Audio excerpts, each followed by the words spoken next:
हाँ भाई जवानों, कितने घंटे पढ़ते हो आप लोग? पढ़ते हो? कितने घंटे पढ़ते हो? आपको जानकारी के लिए बताऊं क्या, जीवन के अंदर जो व्यक्ति रोजाना स्ट्रेटजी बनाता है वो फेल रहता है हमेशा। रोजाना स्ट्रेटजी बनाता है वो क्या रहता है? फेल रहता है। मैंने आपको कहा था सबसे पहले मुस्कुराना सीखें, खुश रहना सीखें। जीवन में अपने आप ही सब कुछ हो जाता है, अपने आप ही सब कुछ हो जाता है, न सिखाने की जरूरत नहीं पड़ती। एक बार की बात, एक बहुत तकड़ा चोर था। चोर जी थे हो नहीं, थारा बिल्कुल चोर हो, बहुत तकड़ा चोर हो। और वो चोर कभी पकड़ा नहीं गया, राजा नहीं पकड़ पाया, कभी कोई उसको पकड़ नहीं पाया।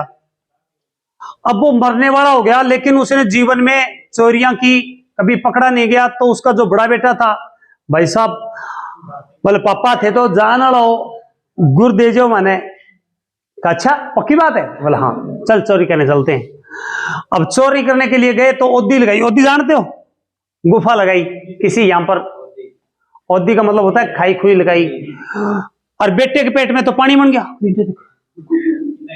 और बाप लगा रहा था ओद्दी, और बड़े मन से, जैसे आप पढ़ते हो ना पूरे मन से, वो पूरे मन से।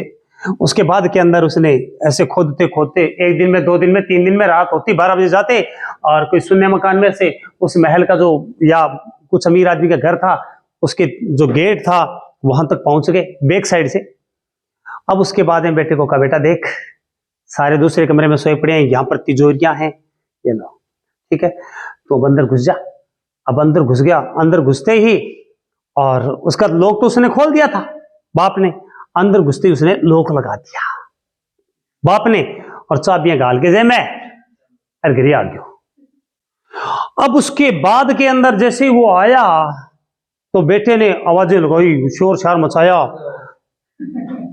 एक बात, अब वो धीरे बजाए लेकिन दिक्कत नहीं, लेकिन बाप इतना खतरनाक था कि वो बाहर आके शोर मचा, चोर चोर चोर चोर। और सारे लोग इकट्ठे हो गए, घर वाले भी जग गए। उन्होंने देखा है कि भाई काम तो खराब है। अब यहां पर इधर उधर देखा, अभी यहां पर, यहां सुरंग भी लगी हुई है। लेकिन बेटा बोला कि बाप, ऐसा कोई बाप होता है? कितना निकम्मा है, मेरे को फंसा के आज ये मारेंगे मेरे को। और उसने अपने आप को अलमारी में बंद करके, और क्या लगा लिया? ताला तोड़ा लगा लिया एकदम। अब उस लड़के ने सोचा अब क्या करें, ये तो आज जान से मारेंगे। तो अंदर आवाज निकाले, चूहा निकालता है ना जैसे आवाज, अपने आप ही। अब उसके बाद में बहू बोली कि इस कमरे के अंदर मेरे को लग रहा है कुछ चूहा चावा है, उसी की आवाज है और कुछ और चार की नहीं है। दिया लेके गई, ताला तोड़ा, दिया लेकर गई तो चोर आगे तैयारियां, दिया फूंक मारी, बाज क्यों। अब सारे उसके पीछे, सारे पीछे, वो आगे अंधेरे में इधर उधर जाके, और एक कुएं के अंदर बड़ा सारा पत्थर उठाया, ढम पटक दिया। अब सारे के सारे जो आवाज सुनी ना, तो सारे गांव वाले उस कुएं के आसपास इकट्ठे हो गए, भी चोर तो मैं कूद गयो। और वो इधर छुप छुपाता हुआ, छुपता छुपाता घर के अंदर पहुंचा। घर के अंदर पूछा तो बाप सोया पड़ा आराम से चद्दर तान के। अब और तू साके मेरे को आ गया, तू कहां क्या कर रहा है, खड़ा हो। बोला अरे सुबह सुना देना, तू आ गया ना। बोला हाँ बस सुबह सुना देना। बोला नहीं नहीं अभी सुननी पड़ेगी, तुमने फंसा दिया। बोला कि तू आ गया ना। बोला हाँ। क्या किया तैने? बोला मैंने चूहे की आवाज निकाली। मैंने बताया था क्या? नहीं। भागने का मैंने कहा था क्या? नहीं। मैंने ये कहा था कि कुएं के अंदर पत्थर डाल देना? नहीं।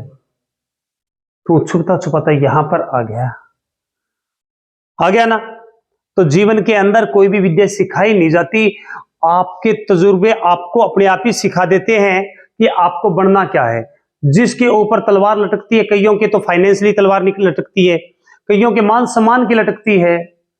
और कभी सिखाने से, यदि मैं सिखाता होता तो मेरे आज से पहले 20 सालों में सैकड़ों स्टूडेंट पढ़कर गए हैं, सारे नौकर लगे होते, कोई डीआईजी होता, कोई आईजी होता, कोई मास्टर होता। ऐसा नहीं होता।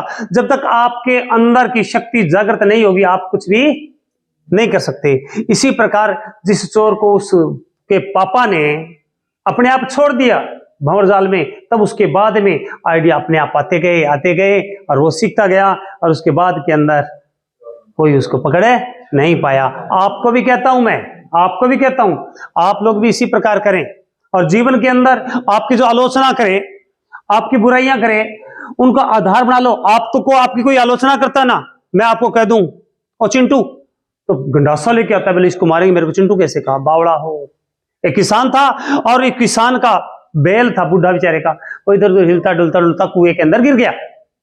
और जैसे कुएं में गिरा ना, बेचारा वो अकेला किसान निकाले कैसे, क्योंकि कुआं जो था वो 20 फीट गहरा था, 20-30 फुट गहरा था, पानी पुनी तो नहीं था उसमें, लेकिन उसमें गिरा और वो बहुत रोए बेचारा, अंदर दर्द भी हो रहा था, गिरा ऊपर से नीचे, बूढ़ा बैल था। लास्ट में घंटे विचार करने के बाद में अपने राजेश जी की तरह बोले, बाप रे बुड्ढो, कोई बात को नहीं, आपा भाई बंधु आने सारण बुला के लिया। वहां तो खेतों में से बुला के लाया 15-20 फार्मर्स को, बोला फावड़े लेके और बेचारे को बूर दे देते हैं, अंतिम समाधि, बूढ़ा तो था ही है। अब सारों ने मिलकर उसके ऊपर कस्सी के टप्पे मिट्टी उसके ऊपर डाली, और जैसे ऊपर डाली ना तो बैल और चिल्लाए, ऊपर से मिट्टी पड़ रही। लेकिन 2-4 मिनट बाद में एकदम जो ध्वनि थी उसकी रोने की बैल की, वो एकदम शांत हो गई, क्योंकि बैल के ऊपर जैसे ही मिट्टी डाले, बैल अपने आप को ऐसे हिलाए और मिट्टी नीचे, और फिर भी ऊपर खड़े हो जाएगा। ऐसे करते करते बैल को आइडिया आ गया, और बैल क्या आ गया, ऊपर आ गया। जीवन में उसमें मिट्टी डाली और मिट्टी को क्या बना लिया उसने, फाउंडेशन बना लिया, और वो ऊपर चल। आपके ऊपर बहुत सारे लोग लांछन लगाएंगे। मेरी एक स्टूडेंट थी ज्योति चावला, ज्योति चावला बेचारी सुबह मेरी गारंटी बैच चलते थे, और वो सुबह ही आ जाती थी, और सुबह आने के बाद में सारे दिन मेरे पास यहाँ पर गारंटी बैच के अंदर पड़ती 12 घंटे। पड़ोसी उसको कहते, दिन की पहली बैग टांगे जावे, बैग टंगते हुए जा रही है, और उसके बाद में इसका कुछ नहीं बन सकता, लेकिन उसने टॉप कर दिया था गंगानगर जिले में टॉपर। उसके बाद में जो ज्योति चावला थी, ज्योति चावला के बराबर ना तो किसी के नंबर आए, और सेकंड ग्रेड टीचर बनी थी वो। आपको भी यही कहता हूं मैं, जो लगातार दूसरों की बातों को, आलोचनाओं को अपना आधार बना लेता है, तो उसका बेड़ा पार हो जाता है ना। तो आप लोग लगातार पढ़ते रहिए, खुश रहिए, मौजे मारे। धन्यवाद। अब पानी पी के आना है, 2 मिनट में पानी पी आइए।